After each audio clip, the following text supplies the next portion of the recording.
Oke, terima kasih Bu Enda. Mohon izin Pak Iwan. Monggo Bu. Bismillahirrahmanirrahim. Assalamualaikum warahmatullahi wabarakatuh. Terima kasih atas, undangan dan Waalaikumsalam warahmatullahi wabarakatuh. apa kabar Pak Husni?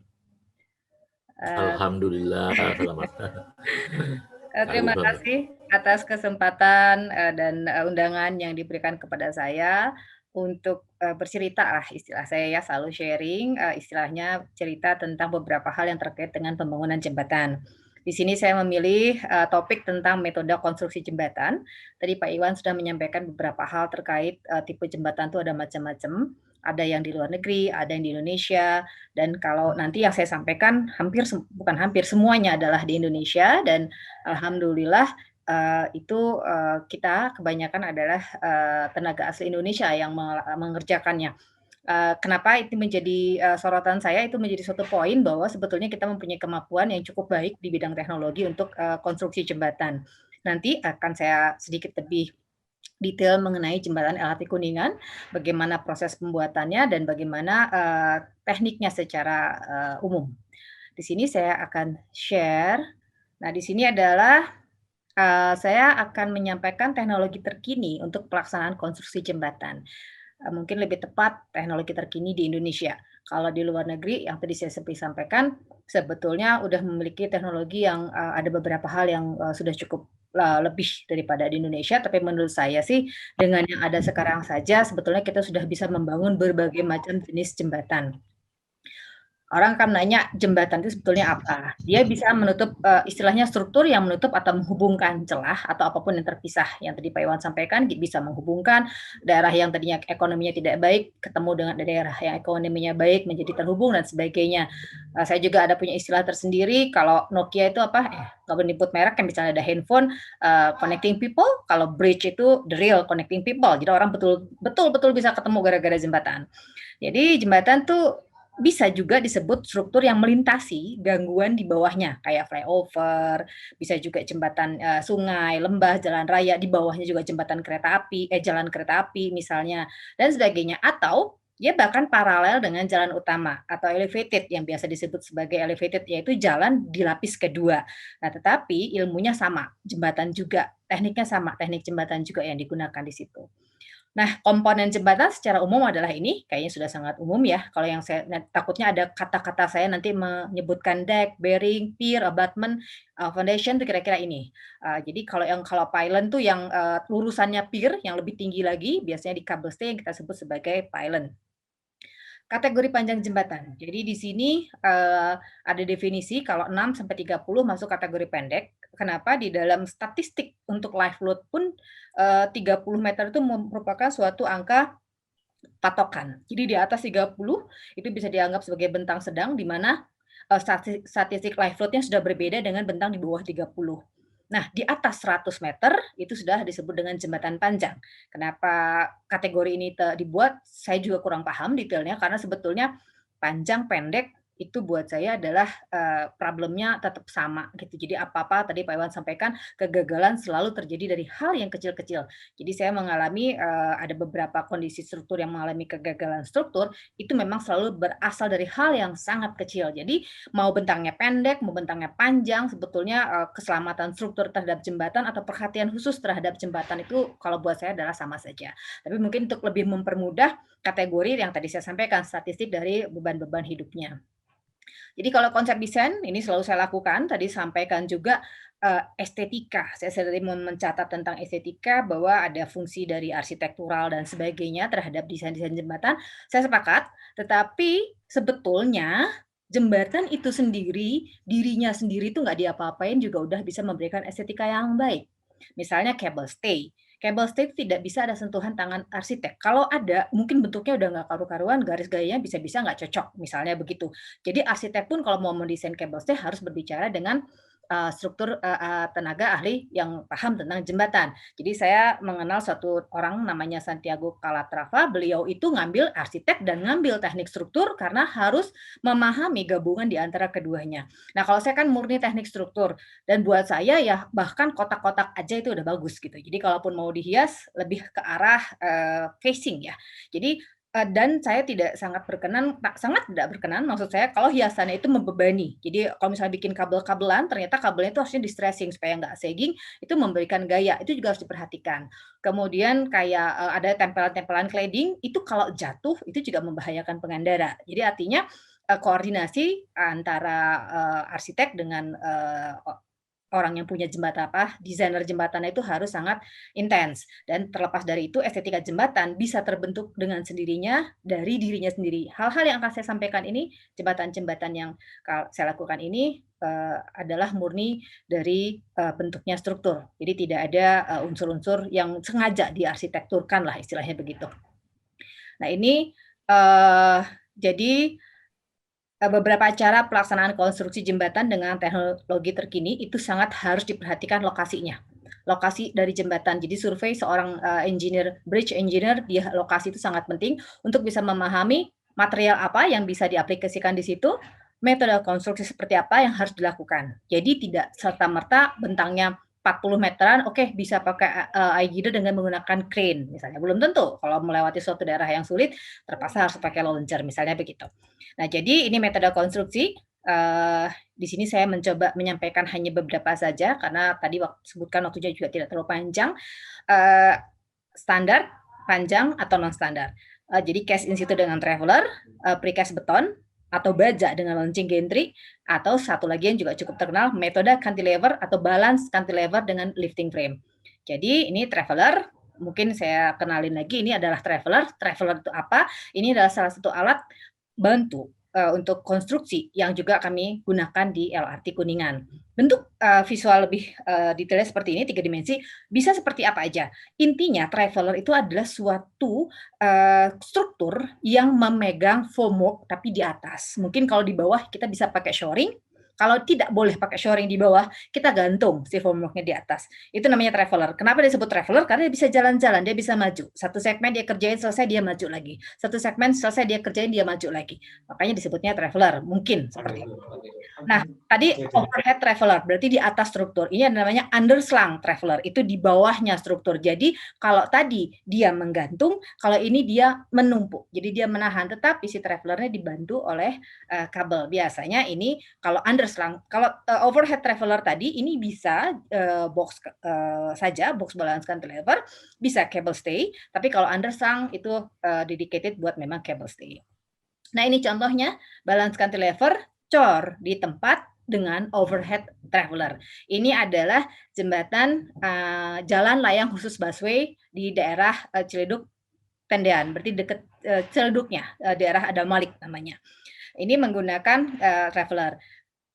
Penampakan jadinya seperti ini, jadi ini adalah, istilahnya apa ya, kepercayaan diri saya untuk bisa, pede lah untuk mengerjakan, LRT Kuningan karena di sini sebetulnya juga ada curve-nya, kemudian dia juga di lapis ketiga, dan kemudian dia menggunakan metode yang sama. Panjangnya 128 meter tapi.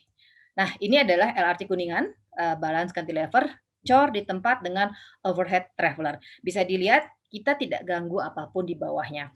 Dan di bawah ini saya sudah sangat ketat, bahkan si, operator traveler-nya menjanjikan, nyamuk juga nggak bisa lolos katanya. Karena apa? Karena kalau ada baut satu jatuh atau apapun cocoran semen jatuh dan mengenai pengendara di bawahnya di mana kendaraan tidak ditahan sama sekali, lalu lintas betul-betul terbuka, bukan masalah jembatan ya jadinya, jadi masalah keselamatan manusia. Jadi apapun jembatan itu betul-betul harus memperhatikan kalau saya pernah ngerjain di sungai, nggak terlalu pusing. Tapi kalau ini tengah kota memang tantangan selain teknis juga masalah, safety yang memang harus sangat diperhatikan. Itu jadinya seperti ini, kalau kita lihat secara tekniknya itu seperti ini. Yang tadi saya sampaikan, secara estetika dia sederhana sekali, tetapi secara estetika dia menjadi sangat indah. Memang dia apa, bersinergi dengan lingkungannya. Mungkin kalau nggak ada jembatan ini, bagus, tapi belum ada sesuatu lah. Begitu ada cuman curve gitu doang, secara, sinergi keadaan kondisi di lokasi jadi menurut saya ya, itu menjadi cukup indah gitu. Dan ini adalah metode pelaksanaan, ini ada gambar CAD-nya, gambar tekniknya di mana bisa kita lihat dia maju satu segmen dan dia tersambung. biasanya selalu akan sangat mudah kalau visualisasi itu diberikan dengan video. Dan di sini Adikarya sebagai kontraktor sudah sangat paham, dari awal ternyata mereka sudah mempersiapkan, karena mereka sudah merasakan bahwa ini jembatan kayaknya cukup complicated, sehingga mereka mempunyai dokumen yang cukup baik. Ini ada videonya bagaimana traveler itu berjalan, dan ini adalah metode konstruksi balance cantilever cor di tempat beton dengan traveler overhead.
Oke, demikian tadi overhead, traveler, balance, cantilever, box, cor di tempat. Jadi itu yang kami aplikasikan di LRT Kuningan. Kita bisa lihat bahwa di bawah tidak terganggu apa-apa, walaupun ngecornya tetap hanya boleh malam. Karena apa? Karena memang takutnya orang akan terganggu secara pandangan. Kalau siang gitu ya, ada gerakan-gerakan di atas itu secara tidak langsung akan mengganggu pengemudi di bawah.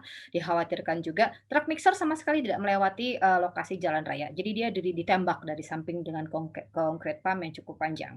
Nah, kemudian yang berikutnya inilah tadi kayaknya ditanya ya jembatan mahkota ya Pak. Jadi ini ada jembatan cable stay dengan open deck beton, cantilever, cor di tempat dengan overhead traveler. Tadi saya sampaikan overhead traveler itu bisa untuk box balance cantilever tanpa kabel dan bisa juga dengan kabel. Ini adalah jembatan mahkota di Samarinda, mahkota 2, bentang tengahnya sekitar 370 meteran. Ini baru sebelum ada jembatan Balang, ini adalah jembatan beton terpanjang di Indonesia. Kemarin Balang sudah selesai di bentang 400 meter.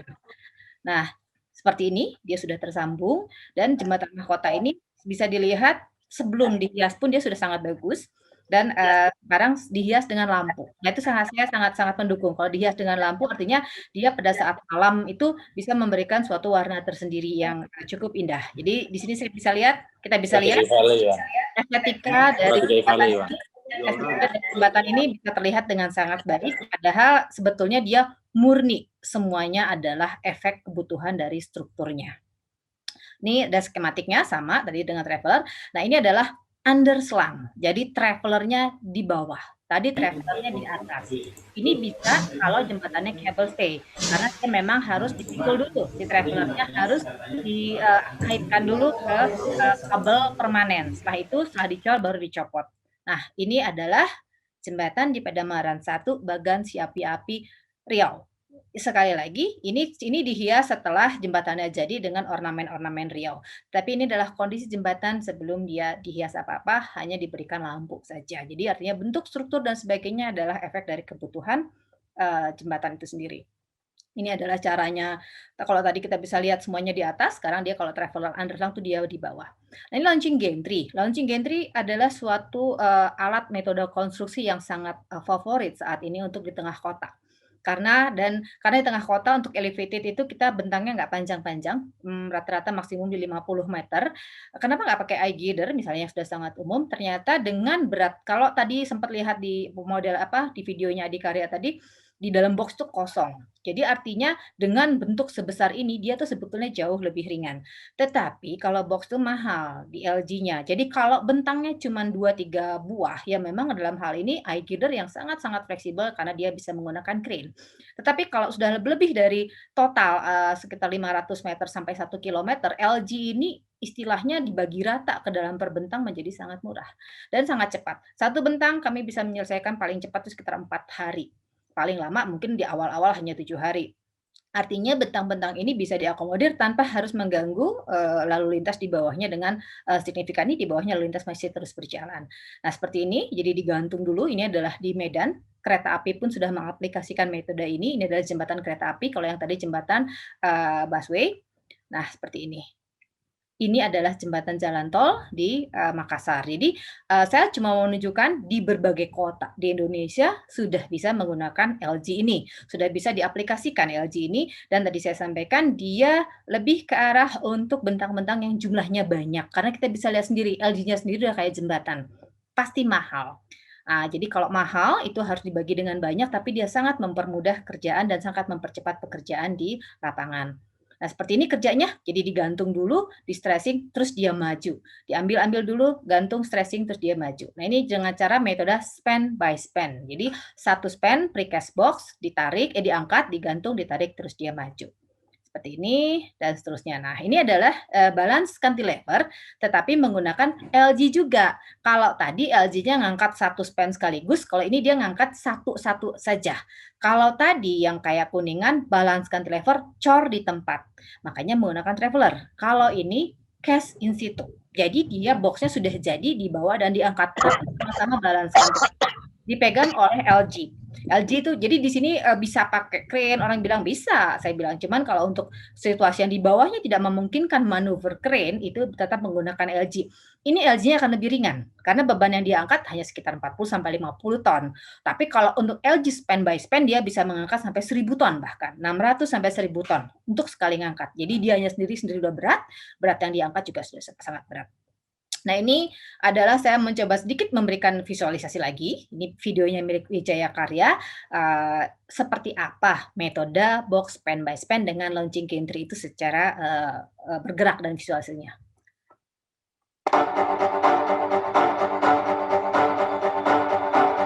Sedikit saya percepat.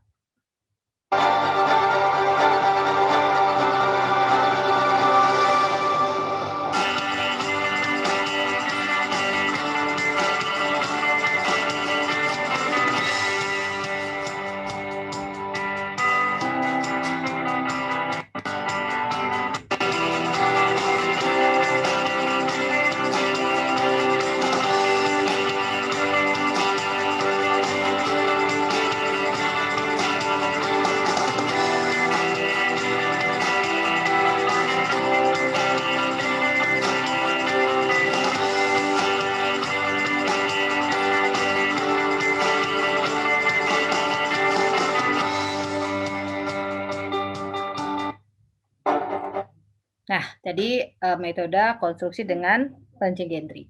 Nah, ini ada satu, tapi kayaknya di Indonesia baru Kayaknya 1 atau 2 buah aja ya. Ini jembatan cable stay di Siak, di Pekanbaru namanya Jembatan Siak 4. Saya belum ingat tepatnya nama. Jadi kan biasanya disebut dengan nama yang lebih indah lagi. Ini sebut aja Siak 4 karena jembatan 4 di Siak. Dia baja, dia menggunakan lifter. Jadi lifter itu bisa dibalanskan ke lever box, bisa juga di, cable stay baja. Jadi cable stay box beton pun bisa. Jadi intinya adalah lift, dia mengangkat barang yang ada di bawahnya. Nah ini dia di bawahnya dia angkat, maaf nggak gitu jelas. Yang ini ada barge di bawah, tipe apa namanya, box-nya atau bajanya kemudian diangkat. Di sini nah supaya lebih gampang tadi lihat gambarnya nggak jelas, ada videonya juga, saya dipinjamkan, dikasihlah oleh DSI ya, dan saya diizinkan untuk menyampaikan kepada, orang-orang yang mungkin, ingin mengetahui lebih lanjut seperti apa lifter pada cable stay.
Oke, tadi lifter untuk cable stay, itu juga diaplikasikan di Jembatan Merah Putih seingat saya. Jadi, lifternya tapi tidak modelnya bisa macam-macam, intinya adalah lifter, dia mengangkat. Bisa dengan untuk cable stay logikanya berarti bisa untuk box balance cantilever juga, yang tadi kalau contoh yang sebelumnya menggunakan LG. Jadi begitu kita bisa mengenal suatu bentuk alat bantu, terus kita bisa mengenal metode dari jembatan tersebut, alat itu bisa kita modifikasi dan sebagainya untuk mengaplikasikan suatu bentuk jembatan yang lain. Nah, ini adalah jembatan Kalikuto. Jadi jembatan Kalikuto ini, swing arch namanya. Jadi arch-nya ditegakin dulu, kemudian baru pertemukan ke tengah. Nah, seperti ini, dia jadinya seperti ini dan, lagi-lagi jembatan Kalikuto bentuk seperti ini, tanpa, sentuhan arsitek. Bahkan sebelumnya saya udah minta, kita kasih arsitektural, ternyata sulit masangnya dan malah dikhawatirkan, mengganggu keselamatan karena waktu itu arsitekturalnya mau menggunakan cladding yang menutup, rangka atasnya supaya bisa lebih, bagus, jadi ditutup gitu ya. Bagus hasilnya saya juga setuju karena itu juga saya mengusulkan demikian, tetapi ternyata dari pihak arsitek sendiri mengatakan, "Kayaknya gini aja udah bagus." Jadi di mata arsitek sekalipun bentuk struktur really struktur ini betul-betul kebutuhan struktur seperti ini aja sudah bagus. Mungkin nanti dari lampu, warna dan sebagainya dia akan lebih mempercantik, jembatan itu sendiri. Nah seperti ini, dia udah jadi dan, ini waktu loading test dan ini adalah foto drone, Jembatan Kalikuto ini adalah jembatan yang paling banyak saya dikirimin foto. Jadi dari drone, dari apapun lah, teman-teman yang lewat dan sebagainya, karena dia kebetulan di Pulau Jawa dan dilintasi oleh, banyak kendaraan dan, kayaknya paling mudah saya menemukan berbagai macam bentuk foto dari Kalikuto ini. Ini benar-benar tercapai tujuan dari BUJT saat itu bahwa berharap ada ikonik di, Batang Semarang. Kalau orang bilang mahal, iya, Karena memang tadinya di sini bisa either itu jembatan apapun yang panjangnya toh cuma 100 meter. Tetapi kan sebetulnya kebutuhan untuk suatu jembatan tidak semata dia harus bisa dilintasi orang, tapi banyak hal kayak tadi Pak Iwan sampaikan, faktor ekonomi pun bisa berkembang di sini. Di sini lahan-lahan yang tadinya tidak ada harganya tanda kutip jadi cukup mahal karena ada yang mau jadi rest area dan sebagainya gitu. Sekali lagi karena mungkin, tadi juga jembatan dengan metode yang ini baru pertama kali kita aplikasikan di Indonesia, jadi kita masih dibantu oleh, beberapa tenaga asing, itu saya tidak keberatan karena memang ada beberapa hal yang kita belum pernah lakukan. Ini adalah video punyanya Waskita dan ini adalah metode yang diaplikasikan di jembatan Kalikuto. For Kalikuto Arch Bridge is lowering with strand jack. First, the initial stages of this construction are pre-assembling the following components on the ground: box 1 plus box 2, also box 3 plus box 4. Then lifting, installing, and welding: box 1 plus box 2, longitudinal pipe support, and transversal pipe support. The next stage is installing working platform at the edge of box 2. Then installing the spreader beam that is made up of lateral and torsional support blocks. The process is continued by lifting, installing, and welding box 3 plus box 4 and the horizontal arch bracings frame. Installing jacking beam, connection piece, and stay cable. Lifting, installing, and welding box 5. Lifting, installing, and welding box 6. Lifting, installing, and screwing diagonal arch bracings frame box 6 after it has successfully installed with the wind braces. The next stage is lifting and installing cross grider and hanging it on a temporary hanger. The next stage is installing working platform at the edge of box 6. At this stage, there is a removal of lateral temporary support and spreader beam before the arch lowering. The most important thing is to make sure that all the locks are set free and the bridge is able to rotate without any obstacles or problems. Then, extend the stay cable slowly and simultaneously with a total control on all 4 corners. Monitor the whole lowering process through the equipment of elevation survey. And the final stage is arch closing. Extend the strand jack slowly, male-female locking device on top of flange at the edge of box 6 will contact each other. Then the male-female locking device on the axis of arch box 6 will contact each other too. Do the welding after the arch box 6 has been connected properly. Strand jack can be fully extended. The weight of this bridge reaches around 2,400 tons. Kalikuto Arch Bridge has created a new history. It has become a symbol of the advancement of Indonesians in creating iconic, high-value masterpieces in order to improve people's lives to be better.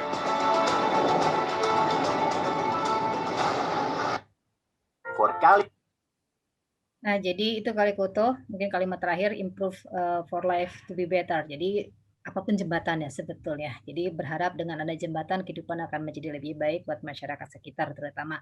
Nah, ini adalah jembatan sama, dia menggunakan, kabel temporer. Tadi kalau itu menggunakan teknologi canggih, kalau ini teknologi yang sangat umum, ini di jembatan Balang Bentang Pendek. Tadi kalau yang Pak Iwan sampaikan Balang jembatan panjang tetangga sebagai cuma nyebrang pulau sebelahnya. Jadi di sini jembatan-jembatannya udah jadi semua, tinggal jalan-jalan pendekatnya. Sebetulnya relatif lebih mudah harusnya untuk bisa jembatan ini secara keseluruhan tersambung dengan baik. Nah, oke, demikian yang tadi saya sampaikan, itu semua jembatan tadi, semua tepatnya ya, bukan hampir semua, itu, dilakukan oleh engineer-engineer Indonesia. Mungkin hanya Kalikuto tadi ada bantuan tenaga asing karena memang tadi baru sama sekali dan Kalikuto itu diselesaikan dalam waktu 10 bulan, mulai dari pondasi sampai diresmikan oleh Pak Jokowi. Arts-nya sendiri tersambung hanya dalam waktu 1 minggu. Jadi artinya, itu hal baru yang, betul-betul tenaga asli Indonesia itu betul-betul melihat prosesnya dan kalau disuruh bikin lagi kayak gitu, insya Allah kita sudah bisa. Jadi yang tadi ingin saya sampaikan, kenapa saya sangat berharap kalaupun itu dana dari investor, toh tetaplah orang Indonesia lah udah bisa kok kita, gitu. Mungkin, harapan saya supaya apa, supaya tenaga-tenaga, engineer-engineer Indonesia itu bisa berkreasi lebih banyak untuk, negerinya sendiri. Demikian Bu Endah, terima kasih. Mohon maaf kalau misalnya presentasi saya ada yang menyinggung atau kurang berkenan, saya kembalikan kepada Bu Endah. Terima kasih Bu. Terima kasih Ibu atas paparannya. Saya begitu menarik ya. Selanjutnya saya buka sesi tanya jawab. Pada sesi tanya jawab ini saya memberi kesempatan waktu 15 menit dan untuk menyaring pertanyaan-pertanyaan yang datang, saya dibantu oleh Bapak Bambang Agus Hidayat STMM. Kepada peserta yang ingin bertanya, saya persilahkan mengetik pertanyaan di kolom chat dan tidak lupa mencantumkan asalnya. Pertanyaan pertama dari Pak Hartoyo. Nah, di sini ada pertanyaan, Bu. Saya ingat mahkota 2 awal pilonnya diusul awalnya berbentuk H agar diubah menjadi A karena wali kotanya Pak Amin. Pak, apa ini Pak ya? Mungkin untuk yang Pak Hartoyo. Aduh Pak Hartoyo. Saya agak bingung dalam membacanya ini. Jadi ini Pak. Oh, Budina tahu itu ya betul. Dari awal A mau Pak, ya gitu. Jadi Pak Hartoyo berarti berbentuk usulan awalnya berbentuk H. Kalau wali kotanya Pak Hartoyo Mbak Bu, kalau kotanya Pak Amin jadi A jadi pylonnya. Nah, jadi lancip lebih tinggi ya Bu ya. Ya, saya ingat sekali itu. Saya ketawa semua waktu itu. Iya. Jadi sebetulnya H dan A buat pylon itu ada filosofi desainnya. Filosofinya ya. Betul. Jadi kalau untuk H itu bisa Pak, bisa. Jadi artinya perbandingannya cukup baik bahwa H A, cuman tadi secara estetika visualisasi kalau dengan A itu dia gaya-gaya untuk terjadinya torsi makin lebih bagus, lebih nahan. Ya, betul. H dia relatif rasinya lebih besar. Itu aja, tapi bukan berarti nggak bisa. Tadi di beberapa jembatan saya pakai H. Tenang Pak, jadi Bapak ada Pak saya jembatan Pak pakai H. Iya, betul. Waktu itu Pak ini ketawa. Belum ada. Terus yang kedua memang ada itu Mbak Budina. Ada Pak, ya Penambaran 2 pakai H Pak. Ya betul, yang Dianu juga H kan itu. Iya betul. Di Kaku ada ini kan. Iya. Oh ya, ini Pak Jody masih sehat ya Bu ya? Alhamdulillah. Oh ya, salam aja itu. Terus kedua Budina. Baik Ibu. Ibu ada satu lagi itu Mbak.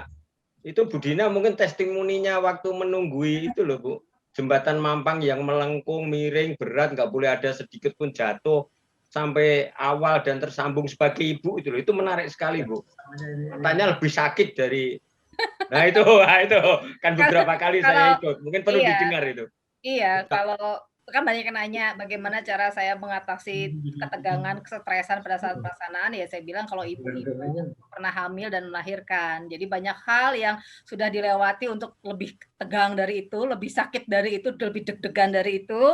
Nah, di LRT Kuningan itu yang saya rasakan lagi kayak melahirkan lagi ya Pak ya. Jadi ternyata begitu nyambung, alhamdulillah leganya luar biasa. Iya, saya laki aja bisa merasakan seperti apa Bu. Kalau gagal dikit aja habis lah gitu ya Bu. Iya, jadi cara mengatasinya sama dengan cara mengatasi pada waktu saya hamil dan melahirkan ya. Seolah ya, seperti percobaan sosro bau pertama dulu Bu. Itu saya ingat juga itu. Betul. Memang tinggal berdoa aja bisanya Pak. Iya. Cara-cara udah dilakukan lah gitu. Dimarahi Pak Harto gitu kan ya Pak ya. Itu betul. Hebat betul. Baik Bapak. Nah, untuk pertanyaan yang kedua dari Pak Usman Hasan.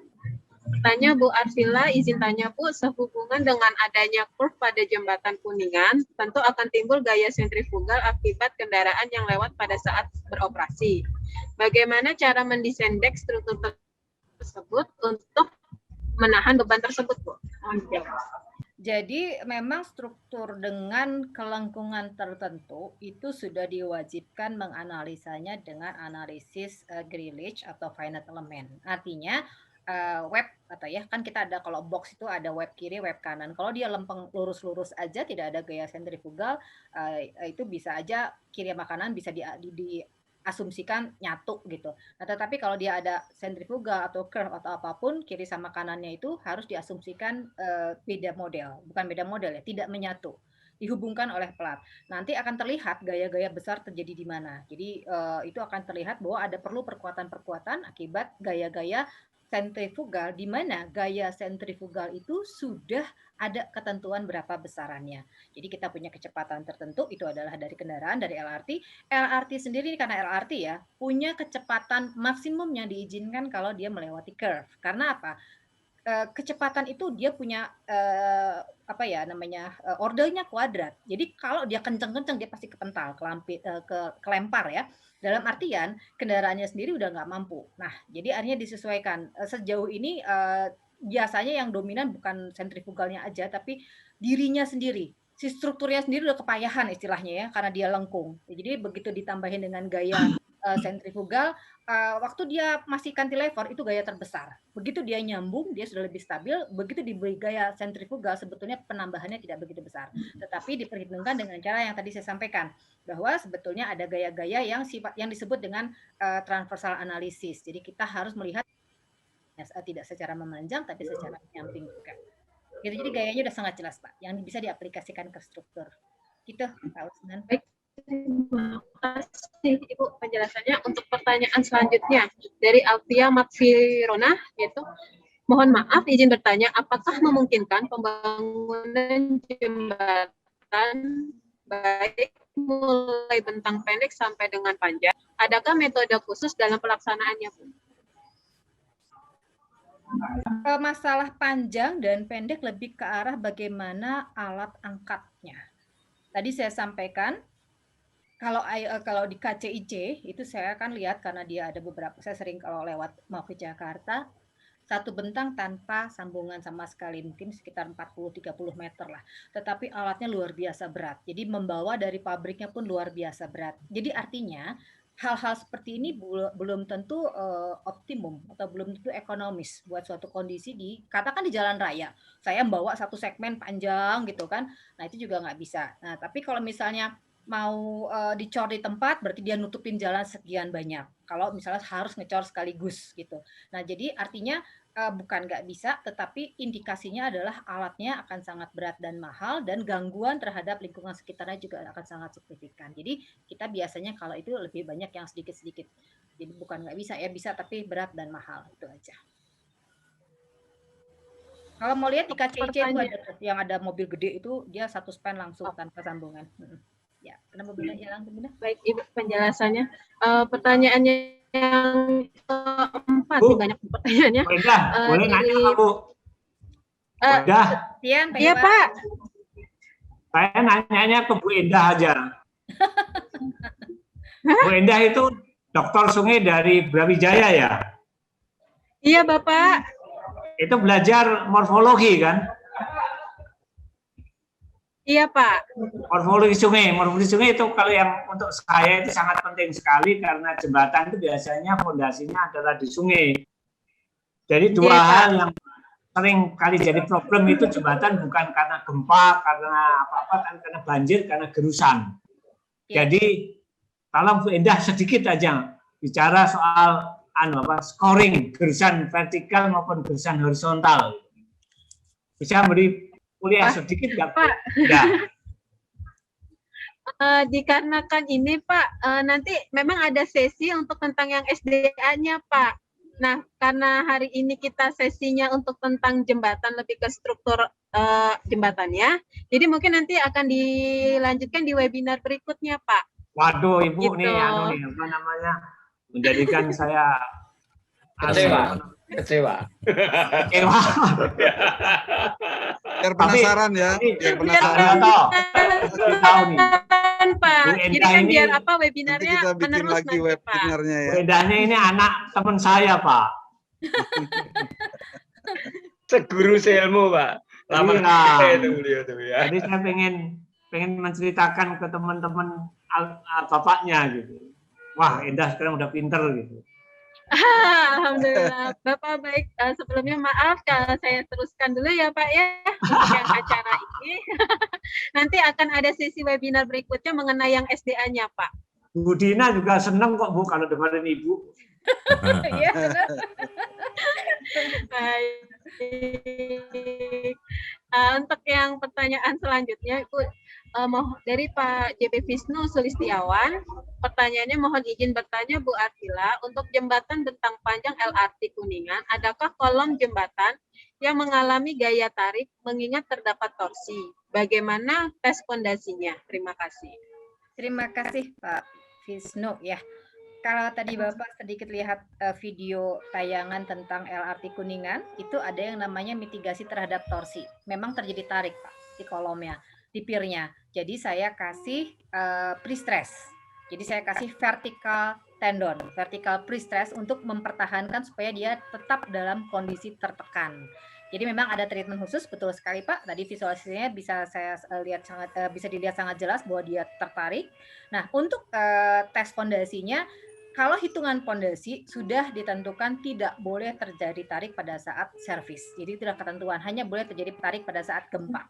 Nah, tapi saat gempa masih juga dalam batas kapasitas. Tes fondasinya kami menggunakan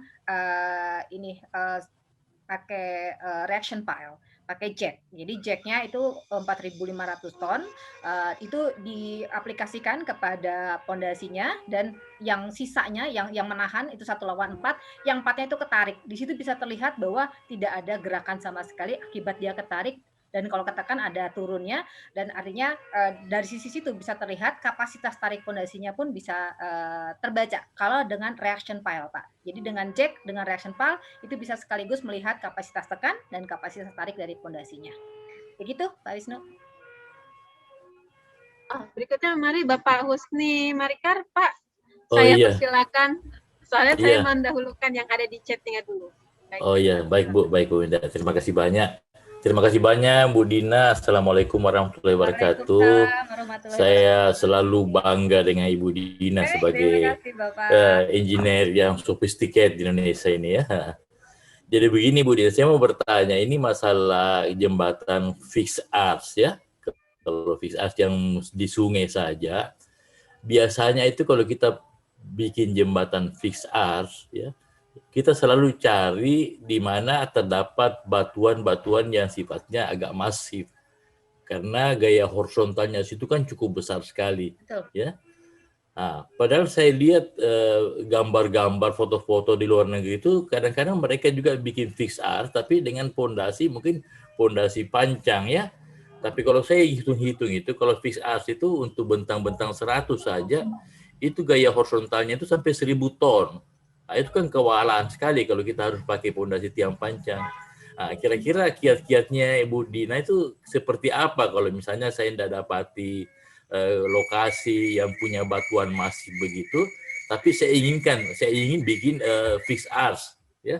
Kira-kira bagaimana mensiasati pondasi tiang panjangnya itu.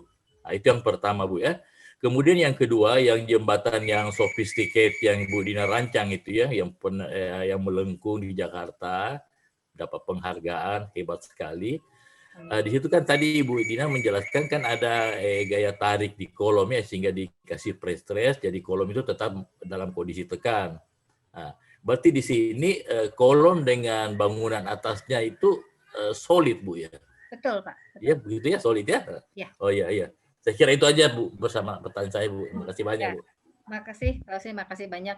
Mohon izin Pak, maksudnya fixed arch itu arch yang di ujungnya itu bukan sendi gitu maksud Bapak ya, tidak menggunakan ujungnya jepit Bu. Jepit, jadi kita Ya, tidak menggunakan bearing. Jepit, ya. ya. Mungkin tadi kebetulan Kalikuto satu contoh Pak, saya menggunakan jepit di ujungnya, jadi monolit. Nah memang Pak persyaratannya tetap tanahnya harus keras.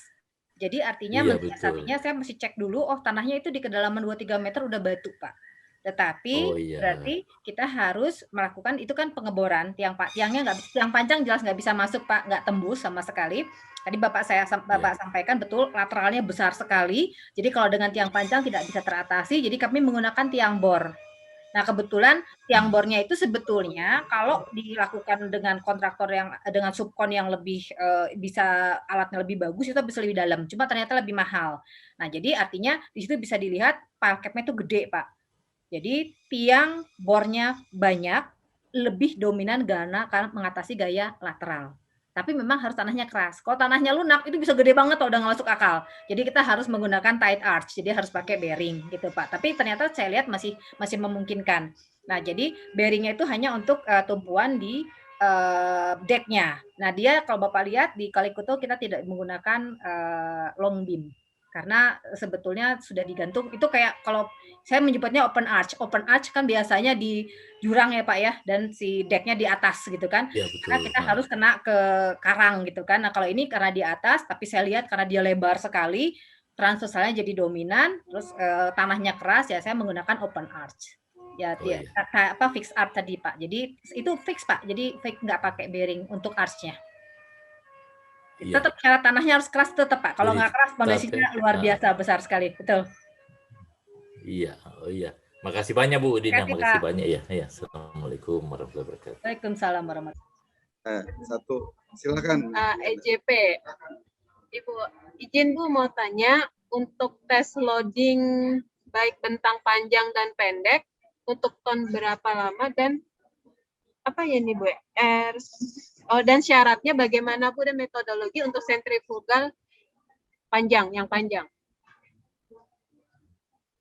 Sentrifugal yang panjang, curve kali ya. Jadi kalau loading test itu bentang panjang atau bentang pendek untuk jumlah tonasenya adalah sesuai dengan rencana desain. Tapi persyaratan itu sekitar minimum di 70% dari beban hidup dari desain.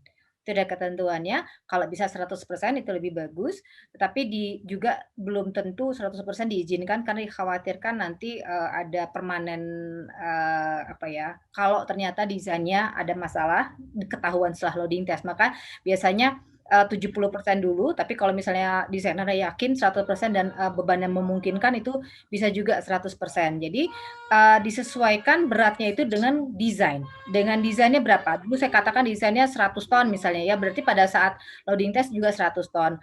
Terus tadi untuk sentrifugal yang panjang, berarti masih saya nangkepnya untuk curve yang cukup panjang, itu dilihat dari frekuensinya Pak. Jadi itu ada yang namanya tes dynamic. Jadi kita bisa lihat efek-efek terhadap bentuk dari jembatan tersebut. Tetapi kalau untuk loading test itu bisa dibaca juga, tapi lebih ke arah bagaimana dia berdefleksi, bagaimana dia meregang, dan bagaimana dia berotasi. Itu terbaca semua. Jadi baik curve ataupun lurus sifatnya sama. Jadi untuk mau yang panjang curve-nya, mau yang pendek curve-nya, mau yang lurus, mau yang segala macam sama Pak. Iya, kita. Makasih Bu. Assalamualaikum warahmatullahi wabarakatuh. Waalaikumsalam. Bu, ada satu lagi Bu. Nih, masih ada? Nanggung? Masih ada. Dari Pak Andi Tugio. Nah, untuk Ibu Alvila, dalam rekayasa konstruksi jembatan, metode environmental sound and sustainable development, bagaimana studi awalnya? Misalnya jembatan Suramadu. Silakan Bu.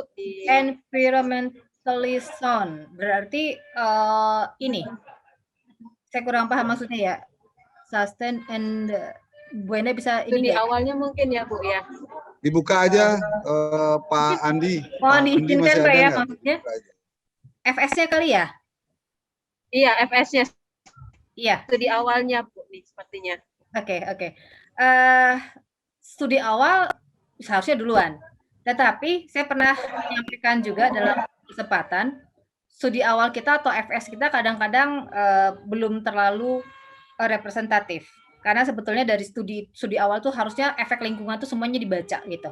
Sedangkan survei primer itu biasanya mahal, termasuk penyelidikan tanah. Jadi efek-efek lingkungan, penyelidikan tanah sebagai macam itu sebetulnya biayanya mahal. Nah ini kadang-kadang di skip atau hanya sedikit sampel dari yang dilakukan di FS. Jadi FS itu menurut saya ya, FS itu wajar kalau biayanya mahal sekali. Karena dia harus mengevaluasi seluruh kebutuhan lingkungan.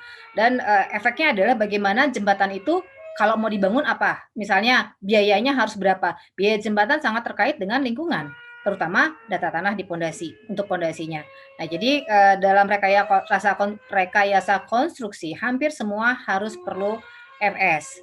Dan ada orang yang nanya, saya itu sangat apresiasi terhadap FS yang berdekatan dengan DED.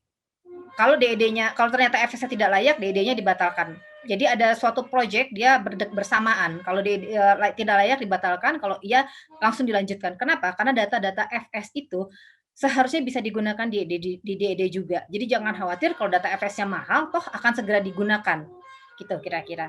Itu beda. Jadi memang seharusnya ada. Gitu. Ibu, terima kasih. Mari kita beri aplaus untuk Ibu atas sudah telah memaparkan dan memberikan jawaban.